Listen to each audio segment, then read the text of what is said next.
Welcome to my channel on this Sunday evening on my balcony. It's pretty chilly after a warm day, after a warm Saturday and a warm Sunday. And I'm gonna try to give you the weekly wrap-up from the outside now on May 29. So let's get started with the video.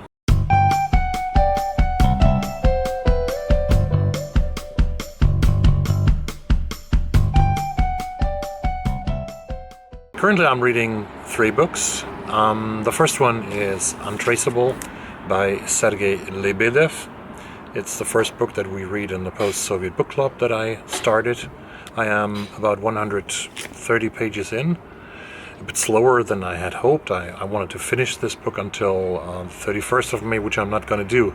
Probably going to finish it over the course of the coming week. The story is developing and it focuses around 2 men. Primarily, there's Professor Kalitin, a former Soviet researcher who invented or constructed a poison, a very untraceable poison called neophyte, with which the Soviet Union and Russia killed enemies. But he defected and he left Russia for Germany. And the other guy who is in the center of this novel is a guy called Chershnev. And Chershnev is the man who is sent out to kill Kalitin as a defector. What sounds being a very conventional thriller, I think, is much more than that. It's the portrait because we dive deep into the psyches of 2 men here. The men being Kalitin and Chershnev, and it's a look into the psyche of these men. Who are they? What they're programmed to do? What they did or what they are going to do? And about half of the novel is still to go, and I hope that we'll be able to finish this one really until next Sunday together with the other club members.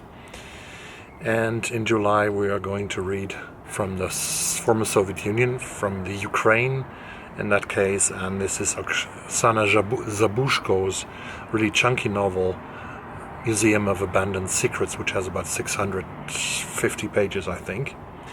And this is spanning 60 years of Ukrainian history. A multi-generational saga weaves a dramatic and intricate web of love, sex, friendship, and death. At its center are 3 women linked by the abandoned secrets of the past, secrets that refuse to remain hidden.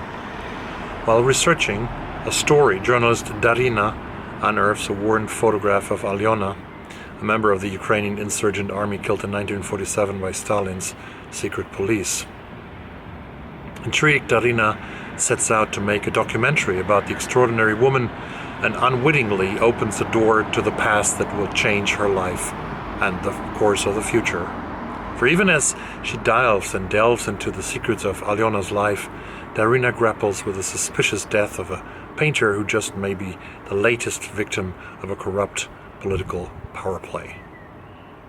From the dim days of World War II to the eve of the Orange Revolution, the Museum of Abandoned Secrets is an epic of enlightened force that explores the enduring power of the dead over the living, and apparently a very important piece of Ukrainian contemporary literature. So if you want to join me, if you want to join us reading the Museum of Abandoned Secrets, we started in July. Please let me know in the comments down below and drop me a line, or I will also put down a link below to the Post-Soviet Book Club on Facebook. The second book that I'm reading right now is a buddy read that I do with Nika from Pretty Little Bibliophile.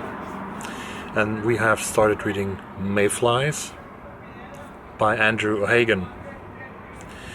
This is a book about friendship, about reminiscing friendship, the days when you were young, when these 3, 4, 5 men who were boys at the time, 18, 19, 20 years old, traveled from Glasgow to Manchester to go to a bunch of pub concerts, to buy records, and then decades after, the past comes back into the present.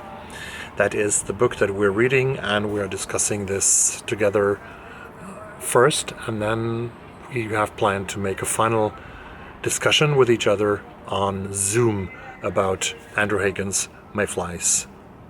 The third book that I'm reading is Londoners by Craig Taylor. Craig Taylor is a Canadian journalist who has worked in London for a couple of years during the 2000 and 10s, and he has collected this work over a couple of years where he has interviewed hundreds of people who have lived in London, who visited London, who have worked in London and who still live in London, and fascinated by the city as much as I am. I remember very well when I came to London, like for the first time about 15 years ago, how I was fascinated by the city and had to come again and again and again.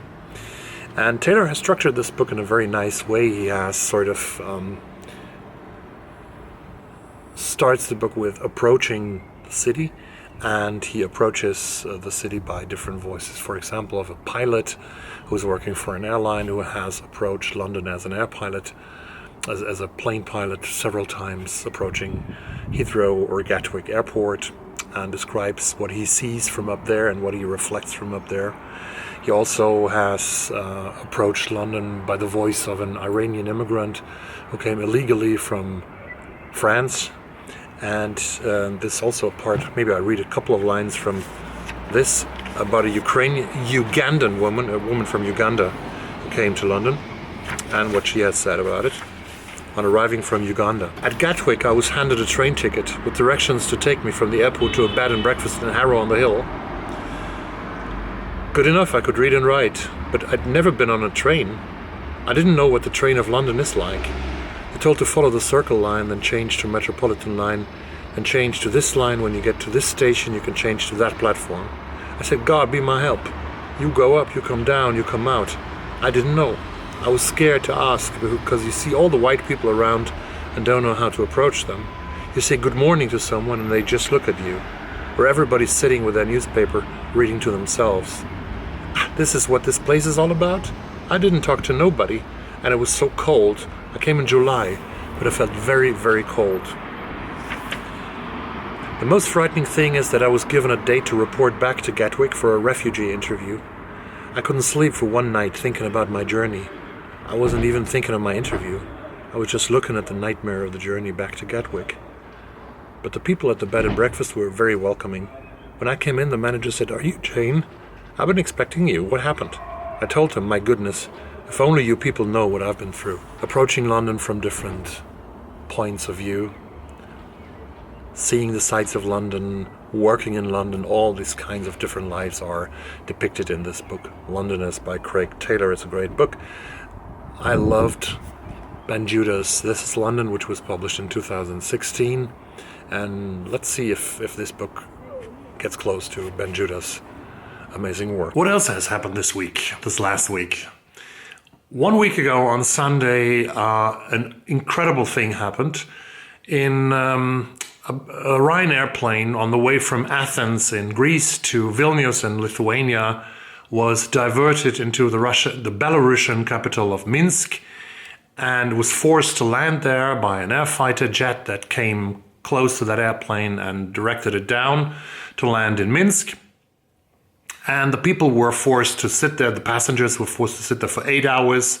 And the Belarusian activist Roman Protasevich and his Russian girlfriend Sofia, they were arrested and taken into Belarusian custody. We have seen Roman Protasevich on Monday when he had bruises on his face and confessed to crimes that he has committed, probably a forced confession. And on Saturday we also saw Sofia on Belarusian television. Since then we haven't seen them, and we don't know if these people are still alive. That's an outrageous thing to happen, of course. Unfortunately, it has happened before. In 2013, a plane on its way from Moscow to La Paz in Bolivia was refused to fly through French and Portuguese airspace, and it was forced to land in the Austrian capital of Vienna.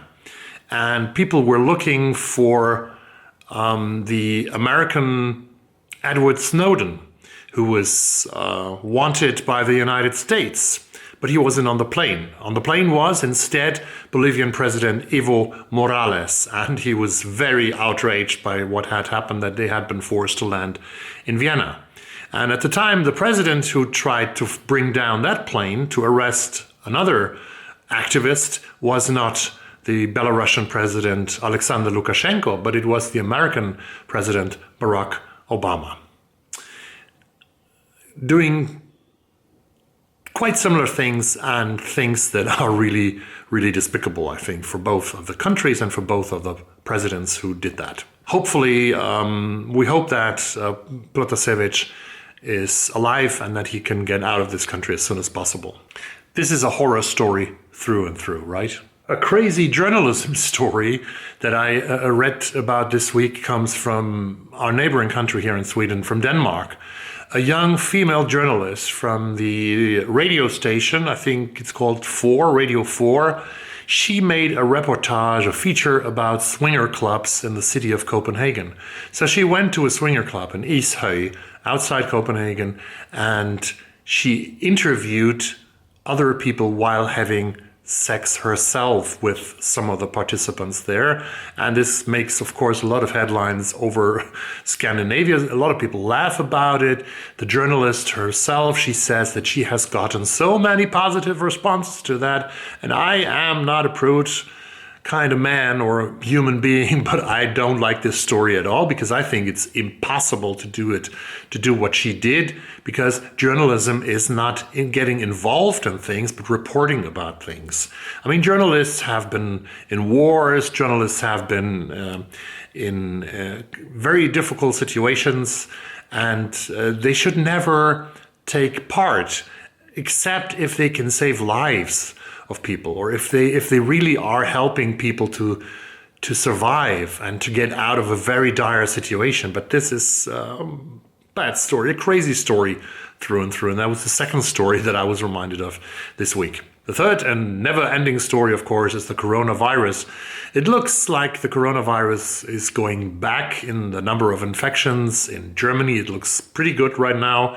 In Sweden, we are still the number one country, I think, in Europe with the most infections. But even here, the numbers are going down significantly, although they're still very, very, it's still very dangerous here, I would say.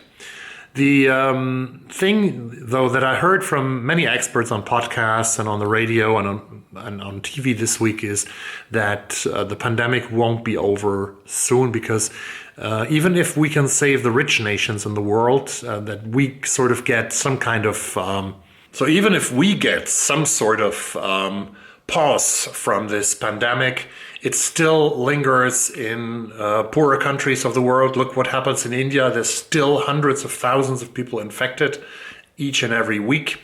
This won't be over until it's over in the whole world. So what we have to do is we have to look and to provide poorer countries with vaccines. Israel has vaccinated 60% of the population for twice already, with the first and the second dose of the Pfizer or the Moderna or the AstraZeneca vaccine, which is very, very good, because we have super low numbers in Israel right now. But if you look at countries like Sudan, like Cameroon and Yemen, you have numbers below significantly below 1% of the first dose. And until we haven't vaccinated great numbers of people in those countries, we will get new variants of the virus that might come back to our countries, and that might start everything all over again. So what we have to do is we have to stop this virus globally, and not only in our countries. Back to the world of literature. This week, the International Dublin Literary Award was handed over, and in 2021 it went to the Mexican-American author Valeria Luiselli and her great novel Lost Children Archive. I have read this novel, I think, 2 years ago, and I really loved it. Paula from Draw Your Book has read all the titles on a great shortlist that I will link down below. I will put a list of the shortlist down below, and also a link to Paula's video where she talks about all of the 6 books. This is a great literary award, and Valeria Luiselli is a great winner. She has actually written an article in The Guardian this week after winning the prize, and I want to quote her about Lost Children Archive. So Luiselli is writing, Lost Children Archive is a novel about childhood solitude and children's Lost Children Archive is a novel about childhood solitude and children's boundless imagination, the fragile intensity of familial ties, about tensions between history and fiction, and the complex intersections of political circumstances and personal lives. But more than anything, it's a novel about the process of making stories, of threading voices and ideas together in an attempt to better understand the world around us. It is a novel about fiction. It begins with two parents telling stories, the children physically but also metaphorically riding in the backseat of the family car, but then shifts to the children's narrative, to them becoming the voices that tell us the story of the fucked up but sometimes blindingly stunning world that we are always fictioning as, in always shaping and reshaping. And that's all for the wrap up of week number 21. Thanks for watching, and see you very soon in the course of the next week. Mask up, be safe, and bye-bye.